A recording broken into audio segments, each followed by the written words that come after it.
Hi viewers. Sixth standard మాతృభాష తీయదనము తెలుగు మంజరి Karnataka government Telugu చూస్తూ ఉన్నాము. క్రింది ఖాళీలు సరైనటువంటి పదాలతో పూరించండి. సకల విద్యాభివృద్ధి రస్తు.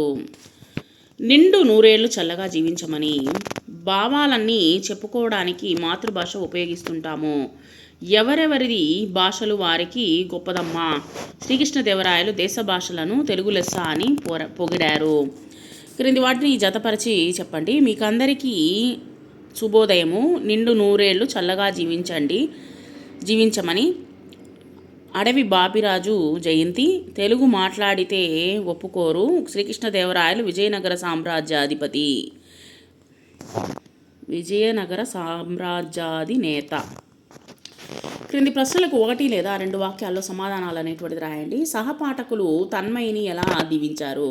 సహపాఠకులు తన్మయిని happy birthday to you, many happy returns of the day అని దీవించారు.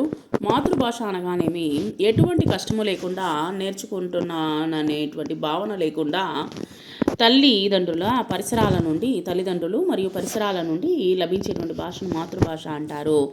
పావనిలోని అక్షయ్ ఎందుకు కొట్టాడు? పావనిని అక్షయ్ వచ్చేసి ఎందుకు కొట్టాడు అంటే అక్షయ్ పుస్తకాన్ని లాక్కుంది, అందువలన కొట్టాడు. తెలుగు భాష విశిష్టతను గురించి రాయండి. తెలుగు భాషను విజయనగర సామ్రాజ్యాధినేత శ్రీకృష్ణదేవరాయలు దేశ భాషలందు తెలుగు లెస్స అని పొగిడారు. అంతేకాకుండా ఆయన స్వయంగా తెలుగులో పద్యాలు కూడా రాశారు. పేర్ల చివరలో ఏమి ఉంటుంది? పేర్ల చివరిలో అచ్చు అనేటువంటిది ఉంటుంది. అజంత భాష అని తెలుగు భాషను ఆ పేరు ఎలా వచ్చింది? అచ్చులో పదము ముగియడం వలన తెలుగు భాషలో తప్ప మరి ఏ భాషలోనూ కూడా కనిపించదు. అందుకే తెలుగుకు అజంత భాష అని పేరు వచ్చింది.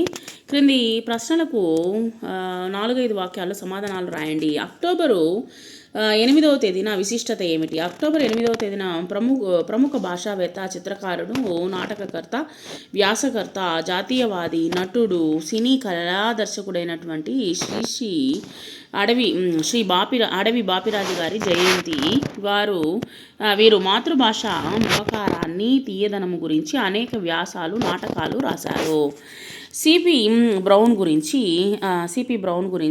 రాయండి. సిపి బ్రౌన్ అనేటువంటి ఆంగ్ల ద్వారా మన వేమన పద్యాలను ఆంగ్ల భాషలోనికి అనువదింపచేసి తమ స్వదేశానికి తీసుకువెళ్ళారు.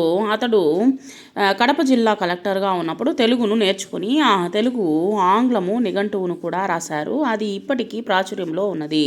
అంతేకాకుండా కడప పట్టణంలో పాఠశాలలు, గ్రంథాలయాలు కూడా స్థాపించారు. ఒక ప్రశ్న ఇందాకే చెప్పుకున్నాము. తెలుగు భాష విశిష్టతను గురించి రాయండి. మాస్టారు మాతృభాష దేనికి ఉపయోగిస్తుంటామని చెప్పారు. అందరూ చదువుకున్నది ఇంగ్లీషు మీడియం పాఠశాలలో, కానీ ఈ తిట్టుకోవడాలు, మన కష్టాలు, సుఖాలు, బాధలు, స్వప్నం లాంటి భావాలన్నీ చెప్పుకోవడానికి మాతృభాషను ఉపయోగిస్తూ ఉంటాము అని చెప్పారనమాట. మాస్టారు పేర్లలోని ఔన్నత్యాన్ని ఎలా వివరించారు? మాస్టారు పేర్లలోని ఔన్నత్యాన్ని ఈ విధంగా వివరించారు. మీ పేర్ల చివరిలో వచ్చేసి అచ్చు ఉంటుంది. ఇలా అచ్చుతో పదము ముగియటము తెలుగు భాషలో తప్ప మరి ఇంకా ఏ భాషలో కూడా కనిపించదు. అందుకే తెలుగును అజంత భాష అని అంటారు. ఈ క్రింది ప్రశ్నలకు వ్యతిరేక పదాలు అనేటువంటి రాయండి. ప్రశ్న, జవాబు. తీపు, కారము. మిత్రులు, శత్రువులు. ముగియుట, ప్రారంభించటము. ఉదయము, సాయంత్రము. స్వదేశము, పరదేశము. క్రింది పదాల్లో సొంత వాక్యాలు అనేటువంటి రాయండి. పుట్టినరోజు. ఈరోజు మా తమ్ముడి పుట్టినరోజు, అందుకే మేమందరము కలిసి వేడుక చేసుకుంటున్నాము. ఎగతాళి. ఇతరుల బలహీనతను చూసి ఎగతాళి చేయడము మంచి పద్ధతి కాదు. దీవించు. ఏదైనా మంచి పని ప్రారంభించేటప్పుడు పెద్దల దగ్గరకు వెళ్ళి మమ్మల్ని దీవించమని కోరుతాము. పద్యము. వేమన రాసినటువంటి ప్రతి పద్యము సమాజానికి ఎంతో ఉపయోగపడేటువంటి గొప్ప నీతిని కలిగి ఉంటుంది. చప్పట్లు. విద్యార్థులు అద్భుతముగా ప్రదర్శన ఇచ్చినప్పుడు సభలోని వారందరూ గట్టిగా చప్పట్లు కొడతారు. క్రింది పదాలను విడదీసి రాయండి. గ్రంథాలయము. గ్రంథ ప్లస్ ఆలయము. విద్యాభివృద్ధి. విద్యా ప్లస్ అభివృద్ధి. దీవిస్తారమ్మా. దీవిస్తారు ప్లస్ అమ్మ. అర్థమేంటి? అర్థము ప్లస్ ఏంటి?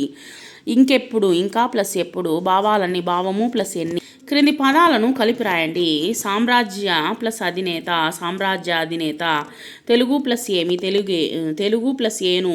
తెలుగేను. వల్లభుడు ప్లస్ ఉండ. వల్లభుడుండ.